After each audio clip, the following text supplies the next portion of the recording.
Buen día, mi nombre es Juan y de acuerdo con la calendarización de exposiciones les voy a hablar sobre la lectura que realicé del capítulo 3 del libro de SDN de Thomas D. Nadeau y Ken Wilber. El capítulo 3 habla del protocolo OpenFlow. La primera cuestión es, ¿qué es OpenFlow? Este protocolo surge de la Universidad de Stanford, de la mano de los investigadores Martin Casado y Nick McKee, teniendo como objetivo la creación de protocolos para experimentar en las redes actuales.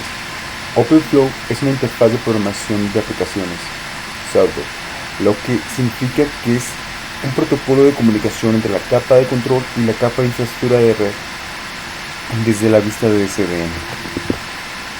En el año 2011 se formó un consorcio sin fin de lucro llamado Open Networking Foundation, que tiene como el fin de comercializar, estandarizar y promover el uso de OpenFlow en redes productivas. Algunos miembros fundadores son Google, Facebook y Microsoft, a lo que se le han ido añadiendo otras empresas como Citrix, Cisco, F5 Networks, Unity Networks, Oracle, entre otras, donde actualmente tiene más de 90 miembros. La idea básica de OpenFlow es simple: explotar el hecho de que la mayoría de los switches y routers Ethernet actuales contienen tablas de flujos para funciones de firewall, queues o la recolección de estadísticas. A pesar de que una tabla de flujo es diferente dependiendo de cada fabricante, existe un conjunto de funciones en común. Precisamente es lo que ofrece OpenFlow, un protocolo abierto para poder programar las tablas de flujo en diferentes switches y routers. A continuación vamos a ver un dispositivo OpenFlow. Consta al menos de 3 partes. La primera de ellas es de una tabla de flujos. Cada entrada de la tabla dispone de campos, como es el campo de coincidencia, en los que se busca coincidencias con los paquetes entrantes, el campo de acción, que es la acción a tomar con los paquetes coincidentes, y el campo de estadística, que lleva un conteo sobre los paquetes. La segunda parte de lo que consta un dispositivo OpenFlow es de un canal seguro, que conecta el dispositivo al controlador, permitiendo el envío de comandos y paquetes entre ambos, mediante el protocolo OpenFlow. Y por último, la parte del protocolo OpenFlow, que provee una manera abierta y estándar en la comunicación entre el controlador y el dispositivo, permitiendo al controlador insertar, eliminar, modificar y buscar las entradas de la tabla de flujos a través del canal seguro. A continuación, se muestra la tabla de flujo a detalle. En la parte central de la imagen se observa lo que es la tabla de flujo, que es la información que los controladores insertan, eliminan y modifican en switches OpenFlow, y consta de los siguientes campos: classifier, que es el mismo campo de coincidencia anteriormente descrito, que permite clasificar el paquete, y los campos de acción y de estadística. En la parte superior de la imagen se observa al campo classifier, que está de color gris, que es el encargado de clasificar o bien de buscar coincidencia con el paquete que ingresa, y consta de los siguientes campos de izquierda a derecha. El primer campo es el del puerto de ingreso.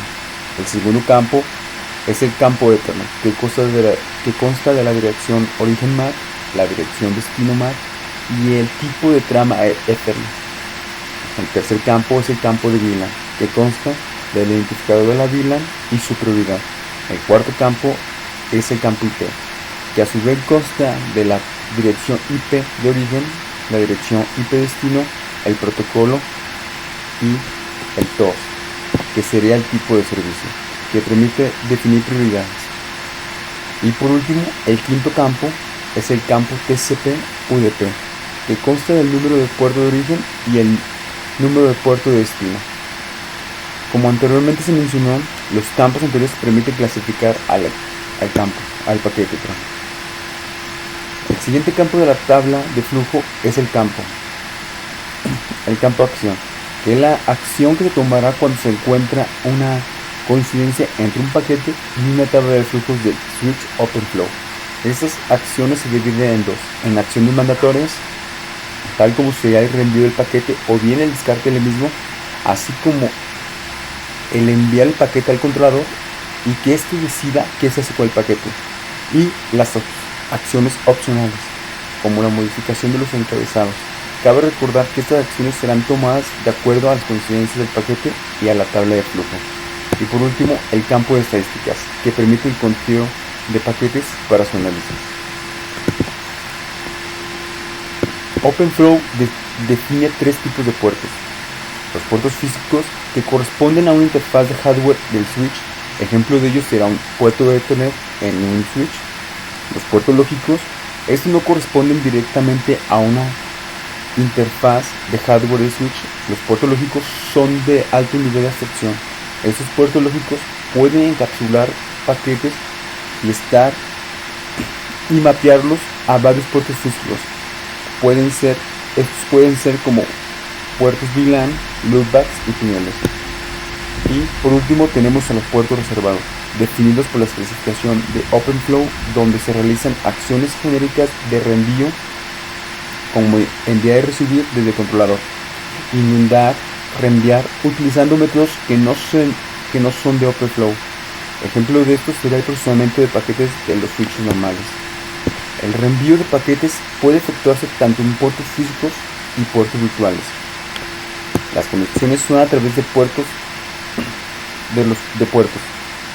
Y un switch OpenFlow puede estar conectado a otro switch OpenFlow, a un switch tradicional o a un controlador SDN o a los usuarios finales, que son las fuentes y los destinos de los flujos de paquetes.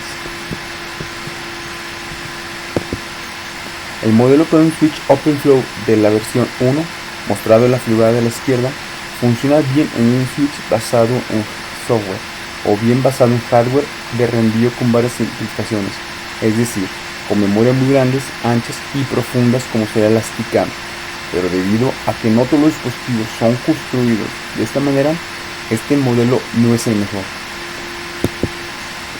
Existe una gran variación en el soporte de todas las manipulaciones de paquetes habilitadas por el conjunto de primitivas de OpenFlow, las múltiples tablas y otros aspectos que le dan a OpenFlow toda su amplitud y potencia, que se aprovechan en el modelo Pipeline OpenFlow de la versión 1.1.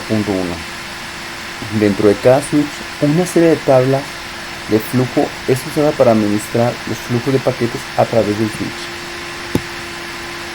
Un switch OpenFlow incluye una o más tablas de flujo. Si existen más de una tabla de flujo, esas son organizadas en pipeline, con tablas etiquetadas con números crecientes que comienzan con 0. El uso de varias tablas en pipeline en lugar de una sola tabla de flujo proporciona al controlador SDN una flexibilidad considerable. La especificación OpenFlow define dos etapas de procesamiento. Procesamiento de entrada, este procesamiento siempre sucede empezando con la tabla 0. Y procesamiento de salida, ese procesamiento que ocurre después de la determinación del puerto de salida. Sucede en el contexto del puerto de salida. Esta etapa es opcional. Si ocurre, puede involucrar una o más tablas. La separación de las etapas se indica mediante la identificación del número de la primera tabla de salida. Todas las tablas con un número inferior a la primera tabla de salida deben utilizarse como tablas de entrada y ninguna con un número superior o igual a la primera tabla de salida se puede utilizar como tabla de entrada. Cuando un paquete se presenta a una tabla para su coincidencia, la entrada consta del paquete, del puerto de ingreso, el valor de metadatos asociado y el conjunto de acciones asociadas. Para la tabla 0, el valor de metadatos está en blanco y el conjunto de acciones es nulo. En cada tabla, el procesamiento procede de la siguiente manera, mostrado en la imagen.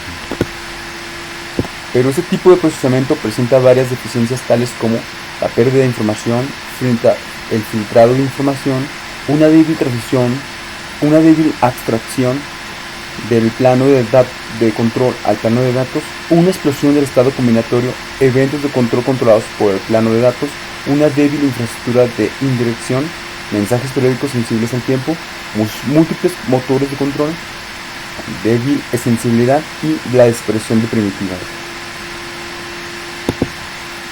Debido a las deficiencias anteriormente descritas, se desarrolló un modelo de switch OpenFlow a través de TTP, Table Type Patterns, o en español, patrón de tipo de tabla, que es una TTP.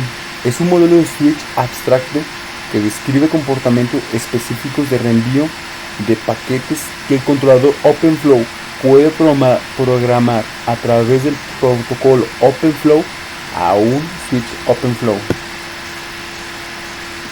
Un ejemplo de modelo TTP para el compartimento de capa 2, capa 3 y listas de control de acceso se muestra en la imagen de la izquierda, en donde la primera tabla, que es la tabla 0, se encarga de revisar si el paquete está asignado a una VLAN y de acuerdo a ello descartar el paquete, enviarlo al controlador o bien pasarlo a la tabla 1, donde la tabla 1 se encarga a su vez de reenviar los paquetes de tipo LLDP o LACP al controlador, o los paquetes reenviarlos a la tabla 2 de acuerdo a las políticas de la ACL o en su caso descartar el paquete.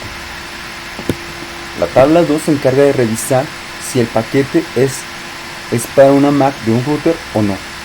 Si es así, lo envía a la tabla 3 para que se encarga de revisar si es un paquete de protocolo IPv4 o IPv6 para ser enviado a otra red. En caso de no serlo, será tratado como un paquete de capa 2 que debe ser enviado dentro de la misma red. Y una vez que es procesado el paquete por las tablas de flujo, es enviado a las tablas de grupo. Las tablas de grupo no tienen campos, únicamente conjuntos de acciones que se deben ejecutar a todos los paquetes que son enviados hacia los grupos. Para este ejemplo se tiene tablas de grupo de capa 3 como L3 SMP, L3 Multicast, NestHub, y de capa 2 como L2 Multicast, L2 LAG y VLAN, que tratan los paquetes de acuerdo a las acciones del grupo. La ONF y OpenFlow tienen varios puntos claves en común con la definición de SDN, tales como la separación de los planos de control y de datos, como el plano de control es administrado de manera centralizada. El uso de un protocolo estandarizado entre el controlador y un dispositivo de red, en este caso OpenFlow, y el de proporcionar programabilidad de la red desde una vista centralizada a través de una API moderna y extensible. Al lado izquierdo se muestra una arquitectura de red en donde el protocolo OpenFlow realiza la comunicación entre un controlador centralizado del plano de control y varios switches OpenFlow, donde las funciones de red tales como LACP, RSTP o SPF son realizadas en una capa superior, emulando el funcionamiento de una red tradicional, donde estas funciones serían realizadas por dispositivos de red en su respectivo plano de control de una manera distribuida. Y para terminar, algunas conclusiones. OpenFlow no es SDN. Hay más protocolos involucrados en SDN. OpenFlow es la primera muestra de control SDN, debido a que permite la centralización en un punto el control de los flujos en dispositivos de red. La arquitectura OpenFlow es un protocolo estándar Southbound, por lo que no provee comunicación entre el controlador y la aplicación de red. OpenFlow permite que las redes evolucionen dando a un controlador que funciona mediante software y lógicamente centralizado el poder de modificar el comportamiento de dispositivos de red a través de un conjunto de instrucciones de reenvío bien definidas. Por mi parte será todo.